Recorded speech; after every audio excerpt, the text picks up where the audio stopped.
オリーブオイルの入れる量がポイントっすね。僕はねやっぱねマヨネーズはシェリービネガーなんですよ。これで野菜食べるだけでも最高にうまいですよ。これ完璧の半熟。さあどうも、はい、今回も元気で楽しくレシピ動画を配信していきます。今日やっていくのはですね、ウフマヨです。はてなのか、もしかしたらもう聞き覚えがあるのかもしれないんですけど、ウッフっていうのはフランス語で卵ですね。マヨはマヨネーズ、ただ略しただけなんですけど、ウッフマヨネーズ、卵マヨネーズですね。卵サラダです。非常にねシンプルですから、真似もしやすいと思うんで参考にしてみてください。はい、じゃあ材料紹介です。卵、オリーブオイル、塩、ビネガー、今回はシェリービネガー使います。胡椒、あとはニンニク少しだけ使いますね。で、このなんかちょっとチャーミングなレタスとかがあれば添え物として大活躍します。まずはマヨネーズ作っちゃいましょうか。もう 2,3 分でできます。自家製マヨが。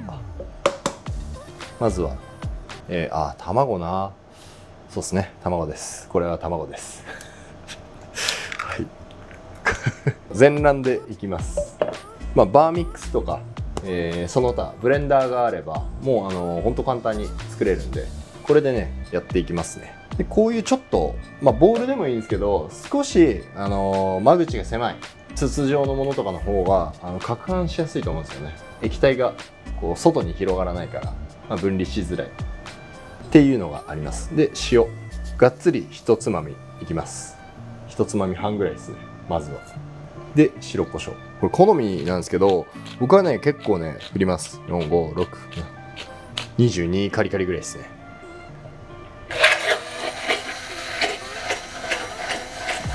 まずここでしっかりとこうクリーミーな色になるまで攪拌します。でもだいぶねこうクリーミーな色になったんで、これ塩と、卵しっかり空気に触れて、こういう色になったんで、ここにオリーブオイル加えていきますね。ちょっとずつオリーブオイルの入れる量がポイントっすね。決して焦らない。こう細い線のようなオリーブオイルの量、だいぶ混ざってきましたね。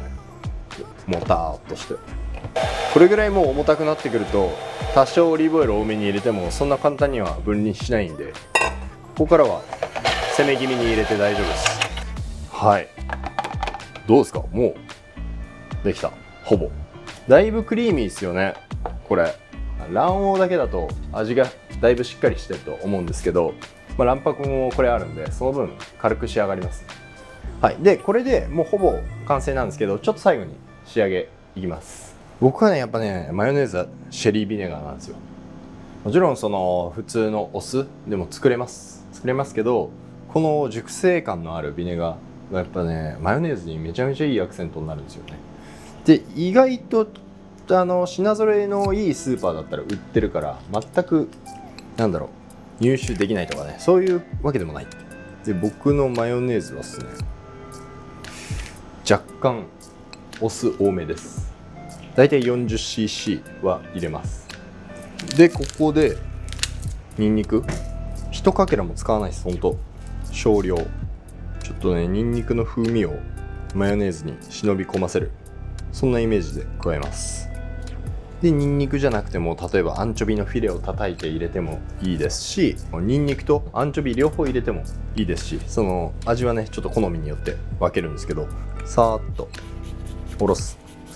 2分の1ぐらいですかね、これぐらいのサイズだったら。ビネガーは沸かすんですけど、卵の準備も同時でやっちゃいますね。これゆで卵にしていきます。殻にこう少しこうきっかけを作ってあげる。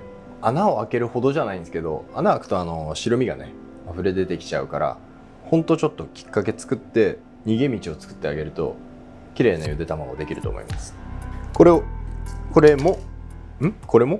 でます。はい、シェリービネガーとニンニクです。これを沸かしますね。尖った酸味を少しこうまろやかにしてマヨネーズと調和しやすいようにします。それが目的です。煮詰めるというか煮切るというか、ここで一緒に火を入れながらニンニクも甘みを出すっていう、こんな感じで少し水分飛んだんで、これをこの中に加えます。ここでちょっと味見ましょうか。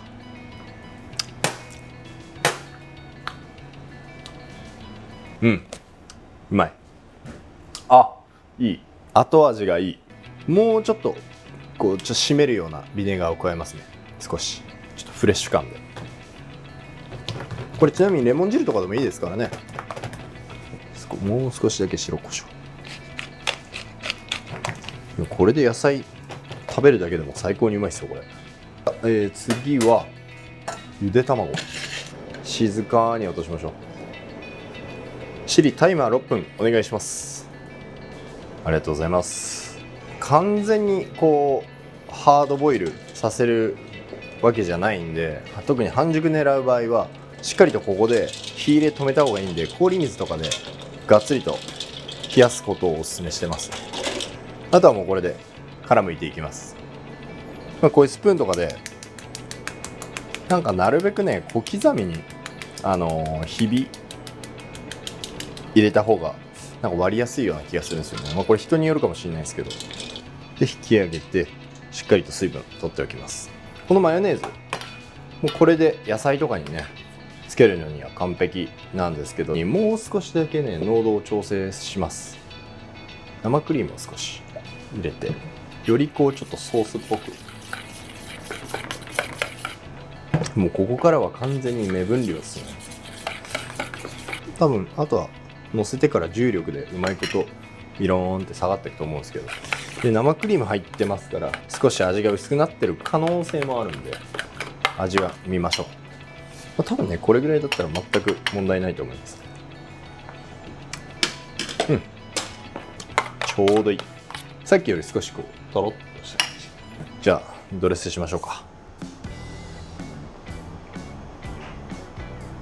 いいっすよね。いい感じにこうもわっとまとわりつく感じで、シェフの好みによってはもう少し緩くされる方もいると思うんですけど、これぐらいの方が僕は好きかもしれないです。こうフルールドセルとかもしあれば、こういうちょっと黒胡椒ですね。かわいい。なんか目みたい。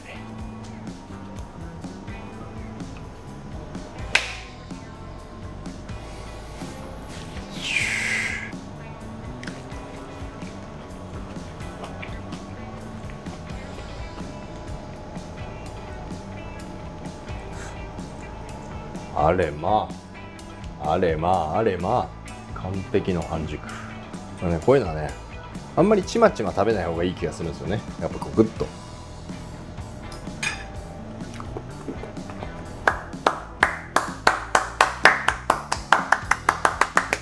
これを食べてる時は、卵とはね、マヨネーズのために存在して、マヨネーズっていうのは卵のために存在してるんだって。そんな勘違いすらちょっと思っちゃうよね。この組み合わせの素晴らしさ。俺にはちょっとこれ以上思いつかないですね。マヨネーズ単体で食べてちょうどいい状態より、合わせてちょうどよくないといけないと思うんで、マヨネーズはちょっと濃いめに作るべきだと思うんですよね。サラダにもちょうど合いますからね。もう朝食べてもよし、昼もいけるし、ディナーでもいいしね。お酒のおつまみも最高だし、パンとかあったら拭いたいっすよこれ。うまっ。はい、そういうことで、はい、というわけでウフマヨでした。もうフランス、いやむしろねパリのソウルフードといってもね過言ではないこのウフマヨ。すごく簡単なんですけど間違いない味で、飽きない。ぜひこれもね試していただけたら嬉しいです。シェリービネガー買う機会あったらぜひシェリービネガーで試してみてください。それじゃあまた次回の動画でお会いしましょう。アピアント。